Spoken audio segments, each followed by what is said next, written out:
Hello and welcome to my rookie review series where I showcase some of what I've learnt from each rookie over each round and whether or not they are a relevant selection for your sides. Now, not a few rookies come out this week, a lot of dud rookies. It's going to be hard to sort of pick, but there are a couple of clear obvious ones, and you can see there Lockheed Jones and Alec Waterman, which I will spend most of my time in the video discussing. Lockheed Jones, he's an interesting one. He's probably the bloke that we wanted named most in round one. Wasn't meant to be, but did make his debut and looked really nice. He attacks the ball really hard, got a lot of composure, a lot of jokes and memes going around about how he looks like he's a 30-year-old, not a 19-year-old. So, yeah, obviously a ready-made footballer. And he's a real cult figure at Port Adelaide, though. He was getting cheered every time he went near the ball. They were getting around him, and I think his job security is actually pretty good. And look, 61, small sample size, but for that, you can just probably play him on field depending on how bad the rookies are. If you're not willing to pay up $207K for Heath Chapman, I'm pretty sure Lockheed Jones is your guy there. So, if you're looking for a defender rookie from this week, I think Lockheed Jones is your man. Now, next defender is Ryan Mansell. I'm pretty sure I said that right. 102K, which is not too bad, pretty cheap. Only scored the 43 though. Bloke plays for Richmond, so yeah, job security is poor. So yeah, don't pick him. Next bloke here, I think it's Isaiah or Isa or... No, I'm pretty sure it's Isaiah. That's a shocking name. I can't pronounce that at all. I always call him Winder, a defender midfielder for West Coast. He was actually the medical sub. He was activated, replacing Shan Hearn. So look, 117K. Reasonably priced, only scored the 31. Job security, playing for West Coast, poor, and yeah, don't put him in your side. Next up, the other Richmond bloke that made his debut, Will Martin, midfielder, 123K, only scored the 27. Short and sharp here, job security is poor, and yeah, don't go anywhere near this bloke also.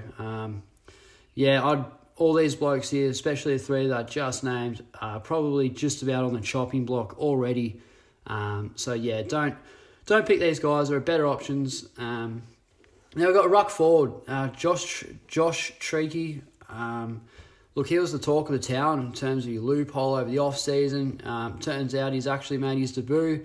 I think his job security is actually, it says poor, but it should be horrific or terrible because you got Meek in the squad and Darcy. I'm staggered how all three of them would get a gig in the one game. He's probably the guy that's on the chopping block.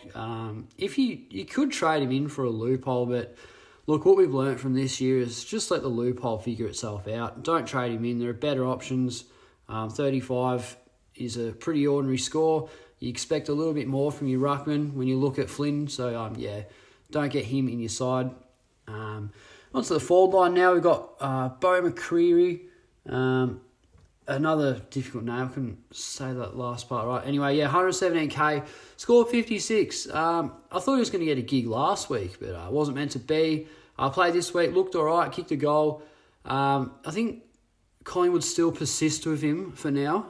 Job security is going to be moderate. I do think he will play a couple games at least. Not sure if they give him the flick just yet. Don't mind his job security for now. I think you can trade him in if you want to.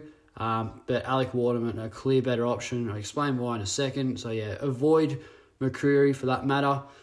So, Waterman, discussed him last week. You could have gone early on him. It would have been fine. 102K, scored 56. Really ideal. Scored 82 or 3 or something like that against St Kilda. Mature age, he's got the runs on the board, cheap as chips, and seems to be a real asset to that Essendon forward line. And ever since he made his debut, I know it's a small sample size there, but he really seems to have got them got them scoring more. And he's a big body, and I think Essendon definitely want to play him. Job security is good. I would be not only shocked but disgusted if Essendon decide to omit him from the side coming in around 5. It would stagger me as an Essendon supporter myself, and I've got a pretty good read on my own team, and I think Waterman is definitely going to be a player that's named, and I think you can play him on field. I'm going to trade him Waterman this week. You have to get him in now. He's a player that he's going to go up in price and then he won't be worth it. So if you want him, you got to get him now, because I was discussed last week, obviously. So you got to get Waterman. He's going to be in my side. I'm going to loophole him with Rowe, Bergman, and maybe Scott.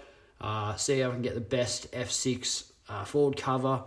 But I think, Alec Waterman's going to be a great player to have on your field. So, he and Jones, as a result, are the pick of the bunch in this week's video.